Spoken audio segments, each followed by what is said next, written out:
Hello, good evening. ಇವತ್ತು ನಮ್ಮ ಮನೆಯಲ್ಲಿ ಬ್ರಹ್ಮಕಮಲ ಗಿಡ ಹಚ್ಚಾಕತ್ತೀವಿ.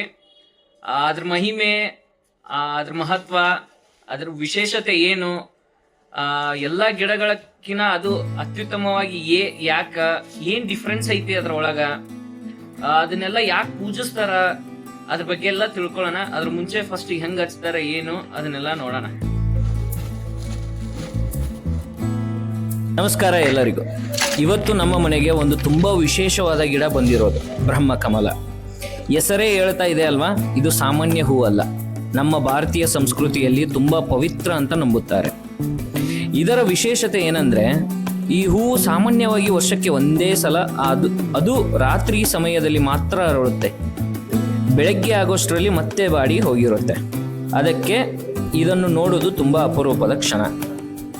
ಬಹಳ ಜನರ ನಂಬಿಕೆ ಪ್ರಕಾರ ಬ್ರಹ್ಮಕಮಲ ಅರಳಿದಾಗ ಮನೆಯಲ್ಲಿ ಒಳ್ಳೆಯ ಶಕ್ತಿ, ಶಾಂತಿ ಮತ್ತು ಸಮೃದ್ಧಿ ಬರುತ್ತದೆ ಅಂತ ಹೇಳುತ್ತಾರೆ. ಅದಕ್ಕಾಗಿಯೇ ಇದನ್ನು ದೇವರ ಪೂಜೆಯಲ್ಲೂ ವಿಶೇಷ ಸ್ಥಾನ ಕೊಡುತ್ತಾರೆ. ಆದರೆ ಒಂದು ವಿಷಯ ನೆನಪಿರಲಿ, ಇದು ನಂಬಿಕೆ ಮತ್ತು ಸಂಪ್ರದಾಯ ಮಾತ್ರ. ಇದಕ್ಕೆ ವೈಜ್ಞಾನಿಕವಾಗಿ ಎಲ್ಲ ನಂಬಿಕೆಗಳಿಗೆ ದೃಢವಾದ ಸಾಕ್ಷಿ ಇಲ್ಲ. ಆದರೆ ಪ್ರಕೃತಿಯ ಅದ್ಭುತ ಸೃಷ್ಟಿ ಅನ್ನೋದು ಮಾತ್ರ ನಿಜ. ಅದಕ್ಕಾಗಿ ನಾವು ಈ ಗಿಡವನ್ನು ಪ್ರೀತಿಯಿಂದ ನೆಟ್ಟು ಚೆನ್ನಾಗಿ ಬೆಳೆಸೋಣ ಅಂತ ತೀರ್ಮಾನ ಮಾಡಿದ್ದೀವಿ. ಮುಂದೆ ಯಾವ ದಿನ ಈ ಹೂವು ಅರಳುತ್ತೋ ಆ ಅದ್ಭುತ ಕ್ಷಣವನ್ನು ಖಂಡಿತ ನಿಮ್ಮ ಜೊತೆಗೆ ಹಂಚಿಕೊಳ್ಳುತ್ತೀವಿ. ಬನ್ನಿ, ಈಗ ಈ ಬ್ರಹ್ಮಕಮಲಕ್ಕೆ ನಮ್ಮ ಬಾಲ್ಕನಿಯಲ್ಲಿ ಹೊಸ ಜಾಗ ಕೊಡೋಣ. Let's see and hope for the best. ಮನೆಯಲ್ಲೂ ಬಾಲ್ಕನಿ ಏನಾರ ಇದ್ರೆ ಈ ಥರ ಎಲ್ಲ ಗಿಡಗಳನ್ನು ಹಚ್ಚಿರಿ. ಸೊ ಮನೆಗೆ ಬಂದವ್ರಿಗೆಲ್ಲ ಚೆನ್ನಾಗಿ ಕಾಣುತ್ತೆ, ನಿಮಗೂ ಒಂಥರ ಖುಷಿ ಆಗುತ್ತೆ. ಬೆಳಗ್ಗೆ ಎದ್ದ ತಕ್ಷಣ ಬಂದು ಹೊರಗಡೆ ನಿಂತಾಗ ಒಳ್ಳೆಯ ಆಕ್ಸಿಜನ್, ಒಳ್ಳೆಯ ಸನ್ಲೈಟ್, ಗಿಡಗಳ ಗ್ರೋತ್ ಅದನ್ನೆಲ್ಲ ನೋಡಿಕೊಂಡು ನಿಮ್ಮ ಜೀವನದಾಗೂ ನಿಮ್ಮ ಲೈಫ್ದಾಗೂ ಎಲ್ಲ ಗ್ರೋತ್ ಆಗ್ಬೋದು.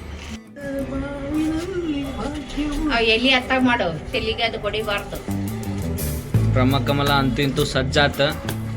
ಎಷ್ಟು ವರ್ಷಕ್ಕೆ ಎಷ್ಟು ದಿನಗಳಿಗೆ ಬೆಳಿತೈತೋ ಗೊತ್ತಿಲ್ಲ, but hope for the best. ಅದು ಬೆಳೆದು ಫಸ್ಟ್ ಹೂವು ಬಿಟ್ಟಾಗ ಅವಾಗ ರೆಕಾರ್ಡಿಂಗ್ ಮಾಡಿ ಕಳಿಸ್ತೀನಿ ನಿಮ್ಗೆಲ್ಲರಿಗೂ. ನಮ್ಮ ಮಾವಾರ್ ಕೊಟ್ಟಿರೋ ಮನಿ ಪ್ಲ್ಯಾಂಟ್, ಅವ್ರ ಪ್ಲ್ಯಾಂಟ್ ಅಷ್ಟ ಕೊಟ್ಟಿಲ್ಲ, ಇಡೀ ಜೀವನದಾಗ ಹೆಲ್ಪ್ ಮಾಡ್ಯಾರ. ಅದಕ್ಕೆ ಇದು ಇಷ್ಟು ಉದ್ದ ಬೆಳೆದೈತಿ. ಅವ್ರು ಹಂಗೆ ನಮಗೆ ಹೆಲ್ಪ್ ಮಾಡ್ಕೊಂಡೇ ಇರಲಿ, ನಾವು ಅವ್ರಿಗೆ ಸದಾ ಋಣಿಯಾಗೇ ಇರ್ತೀವಿ. ಸೊ ನಮ್ಮ ಮನೆ ಬಾಲ್ಕನಿಯಿಂದ ಇಷ್ಟೆಲ್ಲ ಗಿಡಗಳನ್ನು ನೆಟ್ಟಿವಿ, ಇಷ್ಟು ಗಿಡಗಳನ್ನೆಲ್ಲ ಹಚ್ಚಿವಿ. ಈಗ ನೋಡೋಣ, ನಿಮಗೆಲ್ಲ ಚೆನ್ನಾಗಿ ಅನ್ನಿಸ್ತೆ ಅಂದರೆ ಲೈಕ್ ಮಾಡಿ, ಕಮೆಂಟ್ ಮಾಡಿ. ಏನಾದರೂ ಚೇಂಜಸ್ ಮಾಡಬೇಕು ಅಂತ ಅಂದರೆ ತಿಳಿಸಿ, ನೋಡೋಣ. ಹುಲಿ